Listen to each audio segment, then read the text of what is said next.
চা দোকানে বসে বসে বিড়ি খায়, চা খায় এক হাতে, বিড়ি খায়, আর এই দোয়ার ভিতরি দিয়ে না ভালো মানুষ তো নাই, তো নাই ভালো মানুষ তো না। কি ধরনের চাচা ভালো মানুষ বলতে? মানে এরকম বিড়ি খাওয়াই না নাকি? আপনি কি বুঝাইতে চাইতেছেন? আপনি কোন ক্লিয়ার করে ভালো মানুষদের নাই, আমিও মানলাম, কিন্তু কোন ধরনের? মানে এই যে আরে এই যে আমার মতো আল্লাহর রহমতে বিড়ি খায়, বন খায়, চা খায়, টেলিভিশন চায়, এরকম ভালো মানুষ তো সমাজে দেখতেছি না। কই না, আরো তো লগে বহুত লোক বইয়ে রয়েছে, আপনি দেখেন না কই? আর যদি বলেন না এরকম না, কথা বোঝেন না, এগরে বুঝাই নাই আমি, তো কারে বুঝাইছেন হেডা কোন? বলে তো আল্লাহকে মানে যারা, সেজদা দেয় যারা, হালাল খায় যারা, আল্লাহর ইবাদত করে যারা, আল্লাহর হুকুম মানে যারা, এরকম ভালো মানুষ নাই। খোদার কসম আছে, আপনি আমার লগে আসেন, আমি ডর্জনে ডর্জনে আপনারে দেখাবো। আপনি তাহাজ্জুদ পড়েন না, লোক দেখবেন, আসেন আমার সাথে। আপনি হালাল 1 টাকা জীবনে হারাম খায় না এমন লোক দেখবেন, আমার কাছে আসেন, আমি দেখাই।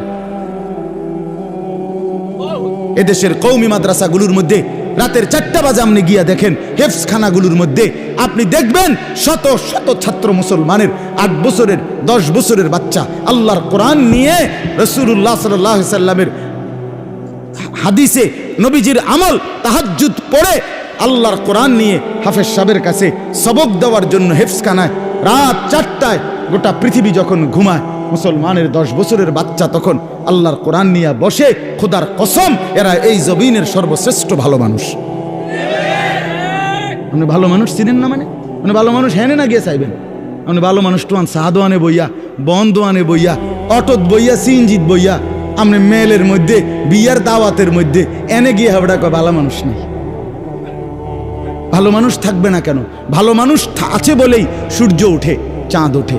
খোদার কসম আসমান এখনো জাগাত আছে ভালো মানুষের কারণে, জমিন এখনো এভাবে আছে ভালো মানুষের কারণে। সিটার বাটফারের লাগিয়া সুদখোর, ঘুষখোর, বাটপার, এই নারী লুবি, জিনা, ব্যভিচারকারী, উলঙ্গ ছবি দেখে যেসব যুবক, মুসলমানের এই নাফরমান সন্তান, বেহায়া, বেপর্দা হাঁটে চলে যে সমস্ত নারী, এই সমস্ত অসভ্যদের কারণে সূর্য ওঠে না। সূর্য ওঠে আল্লাহর কোরআন পড়ে সেজদা করে যারা, তাদের কারণে। বেটা আরে তোরা যারা নামাজ পড়স না ছেলে, তোদের কারণে রিজিক মেলে না। আমাদের বরকতে, আমাদের বাচ্চাদের বরকতে, আল্লাহর কোরআন পড়ে যারা তাদের বরকতে তোরা ভাত খাস। বেটা এটা মনে রাখো বেটা। হ্যাঁ, এই আল্লাহর কোরআন পড়ে যারা, সেজদা করে যারা, 5 ওয়াক্ত নামাজের সেজদা যাদের কপালে আছে, তাদের জন্য সূর্য ওঠে। হ্যাঁ, আপন মা বাপ বেঁচে থাইকা এত বড় 16 বছরের ছেলে মিয়া 1 ওয়াক্ত নামাজ পড়ে না। আমনের বাপের জন্ম বৃথা, আমনের ফুতের জন্ম বৃথা। কিত্তেন আইছেন দুনিয়া ফাঙ্গাসার তেলাফিয়া খাইতেন? হ্যাঁ, ফার্মের মুরগার কক মুরগা, এটার নাম জিন্দিগি। বেটা ছেলেদের চেহারা দেখেন না? আপনাদের সন্তান না এগুলো? এগুলো রংপুরের ফোলাফাইন, কথা বলেন না কেন? এগুলো নর্থ বেঙ্গল থেকে আইছে ছেলে পেলে। তে এখানে যে সমস্ত বেনামাজি, এই অপদার্থ, এই অসভ্য, আজকের দিনে যে 1 ওয়াক্ত নামাজ পড়ে নাই, এতক্ষণ যাবত এই চতুর্দিকে যে সমস্ত ছেলে মোবাইলে ছবি, নাচ, গান দেখলো, এই অসভ্য কেমনে মুসলমানের ঘরে গিয়ে এখন ঘুমাবে? তার বাপ কই? তার মা কোথায়? কথা বলেন না কেন? তার বাপ কোথায়? আমনে বাপ মরে গেছেন, আমনে মা মরে গেছেন, আমনে আইছেন হুদা দুনিয়াত ভাত খাইতেন আর ভাত খাবাইতেন। আমার বাপ থাকলে ঠিকই। আমার বাপরে আমি জীবনে একদিন বলছিলাম, একবার, আব্বা আমি এই মাদ্রাসায় পড়তাম না, আমার আরেকটা মাদ্রাসায় ভর্তি করার একটা কারণে বলছিলাম। আমার আব্বা বলছিল, ফুত পরের বেলা ভাতের লোকমা আমার ঘরে ধরো না। খোদার কসম 1 লোকমা ভাত খাইবে না। হ্যাঁ, বলছে আমি যে মাদ্রাসায় পড়তে দিচ্ছি এখানে পড়বা, নাহলে যাও বাইরো, তোমার ভাত তুমি খাও। এমন বাবার সন্তান, বাবার কঠোর শাসন ছাড়া সন্তান মানুষ হবে কি? বাবা কথা কর না কেন? ছেড়ে দিছে ফোলাইনেরে। 16 বছরের ছেলে, 18 বছরের ছেলে, 14 বছরের ছেলে তার সামান্য ফোলাইনের লগে সারা দিন সারা রাত মোবাইলে উলঙ্গ ছবি, নাচ গান, প্রতিবন্ধীর মতো পাগল, সুস্থ না, মাতালের মতো হাসে, ঠেঙ্গাল গিদে, এতেরে লাথি মারে, এতেরে থাপ্পড় মারে, এতে চুল ধরে টানে। তুই তো পাগল বেটা, তুই তো তারসিরা বেটা, তুই তো মাতাল বেটা, তোর তো ডাক্তার দেখা দরকার। পাবনা আমার পরিচিত লোক আছে, আমার তে নাম্বার নেও বেটা। আমি কিছুদিন আগেও মাহফিল করে আইছি পাবনা, আগস্ট মাসে। আমার পরিচিত বহুত লোক আছে হেনে, তোমার হেনে মেন্টাল হসপিটালে ভর্তি করেন। ছি ছি ছি ছি, আপনি বলেন এটা সুস্থ? আপনি বলেন না এটা স্বাভাবিক ছেলে যে নিজে নিজে হাসে, নিজে নিজে দাঁড়াইয়া ফেসাব করে, আটতে আটতে ফেসাব করে, মানুষের যেই কোনো মহিলা দেখলে তারে টিটকারি করে, তার পিছনে পিছনে হাঁটে, সমবয়সী পোলাফানের একজনের লাথি দেয়, একজনের আপনার থাপ্পড় দেয়, একজনের চুল ধরে টানে, একটু পর পর নিজের চুল নিজেই রাখছে সামনে বড় কইরা, অপদার্থ, আবার নিজেই এটা রেখে টানে। আর এরকম ছাগল আমার মানে মাথাতে ধরে না। এটা কি পাগল? কিরে তুই নিজেই তো এটা বড় করে রাখলি, তো তুই এখন এটা এবার পিছন দিকে এরকম করস কা? কথা বোঝেন না? এটা তো তুই রাখছো তো এইভাবে, তো তুই এভাবে রাখলি কেন? যে এটা তোর এদিকে আসলে অসুবিধা মনে হয়, তো তুই এটা এভাবে রাখলি কা? আর এভাবে থাকলে এটারে আবার পিছের দিকে ফেলস কা? বলেন, আপনি সুস্থ মনে হয় এটা? আপনি কন না এই সুস্থ ছেলে? এ তো পাগল, এ তো অসুস্থ, তো মাতাল। মাতাল, চতুর্দিকে চুল, একটা পুরাটা চুল কাটা, মাঝখান দিয়া পাখির বাসার মতো চুল। ছি ছি ছি ছি ছি। একার ন্যূনতম রুচি যদি কারো থাকে, একার সামান্য যে মানে শেষ তারটা রয়েছে অন্য মাথা, বাকিটি সিরে গেলে গেছে আর, কিন্তু এটার রয়েছে অনেক একটা তার, এরকম করতে পারে না।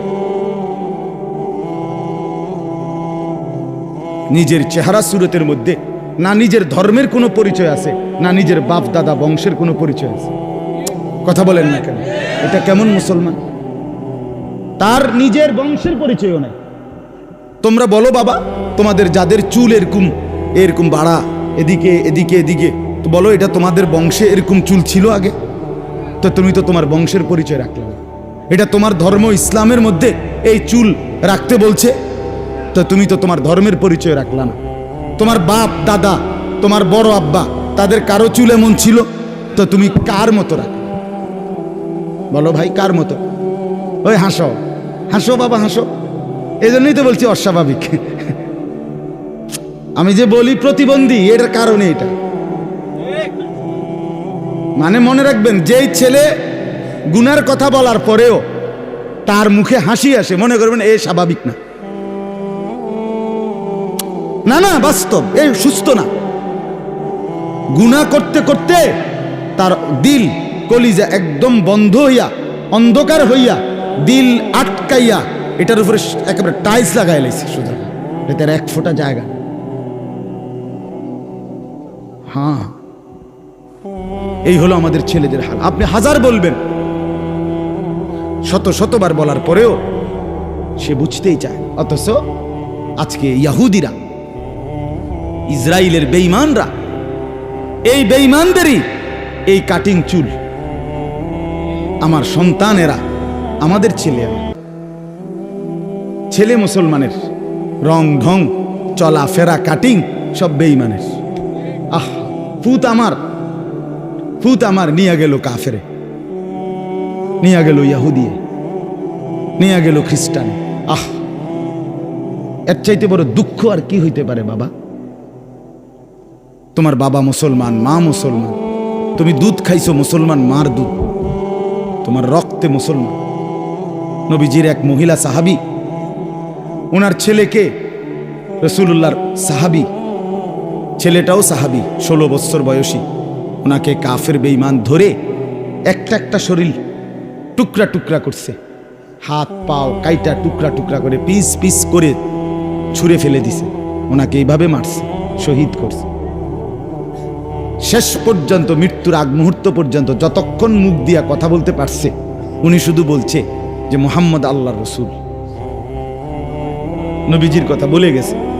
ওই মার কাছে মদিনায় এই খবর আসছে, মা তোমার সন্তানকে কাফের কাইটা টুকরা টুকরা কইরা একেবারে বুটি বুটি গোস্তের টুকরার মতো বানায় লাইছে, বানাইয়া ছুঁড়ে ফেলে দিছে। কিন্তু তোমার সন্তান একবারও নবীকে বলে নাই। খোদার কসম, আমরা নিজে হাদিসে পড়ছি। উম্মে আম্মারা ওই মহিলার নাম, ছেলেটার নাম হলো হাবিব ইবনে জায়েদ রাদিয়াল্লাহু তাআলা আনহু। মা তখন চিৎকার দিয়া বলছে, লিহাদাল ইয়াউমি আরদাতুহু, আল্লাহর কসম এই দিনের জন্যই আমি আমার সন্তানকে বুকের দুধ খাওয়াইছি। আমার সন্তান আমার দুধের হক আদায় করছে। ছেলেরা, তোমাদেরকে বলি বাপ, তোমার মা তোমারে এই জন্তু জানোয়ারের মতো চুল রাখার জন্য দুধ খাওয়ায়, কাফের আর বেঈমানের মতো চলার জন্য তোমারে মা 2 বছর কষ্ট করে দুধ খাওয়ায়। সারা রাত উলঙ্গ ছবি আর নর্তকীর নাচ দেখার জন্য তোমারে মা কোলে পিঠে করে মানুষ করে নাই। আমার একটা 2 বছরের মেয়ে বাচ্চা আছে, 2 বছর বয়সী ছোট। আমার সেই মেয়েটাকে তো আমি দেখি রাতের, বিশ্বাস করেন, রাতের যদি 3টাও বাজে 2টাও বাজে, আমার ড্রাইভাররে জিজ্ঞাসা করি, যত রাতেই হোক আমি না যাওয়া পর্যন্ত আমার এই বাচ্চা ঘুমায় না। তাই এইভাবেই তো বাচ্চারে বুকে নিয়ে অনেকক্ষণ আদর করে তো আমি আমার সাথে ঘুমা। তাহলে এইভাবে তো প্রতিটা বাপ মা ছোট বাচ্চাটাকে কত শত চুমা দিছে। কোন আমনের ছেলেটারে ছোটবেলায় কত লক্ষ চুমা দিছেন, কতবার জড়াইয়া ধরছেন, কত আদর করে তারে মানুষ করছে। আজকে কাফের বেঈমান, তুমি তার মতো সাজবা, তার মতো চলবা ফিরবা। মার মর্যাদা, বাবার মর্যাদা, বংশের মর্যাদা, তোমার ধর্মের মর্যাদা, তোমার কোরআনের মর্যাদা, তোমার ইসলামের মর্যাদা, তোমার নবীর মর্যাদা কিচ্ছু তোমার কাছে থাকবে না যুবক। আহা, তুমি নারীর কাছে জীবন উৎসর্গ করে দিলা, এই ছবি দেখতে গিয়ে জীবন শেষ করে দিলা, নর্তকী আর উলঙ্গ নাচ দেখে জীবন উৎসর্গ করে দিলা। আহা, তোমারে বুঝি এই এর জন্য বানাইছে? এটা কেমন কথা ও বাপ? আপনারা আপনাদের ছেলেদেরকে ফিরান বাপ।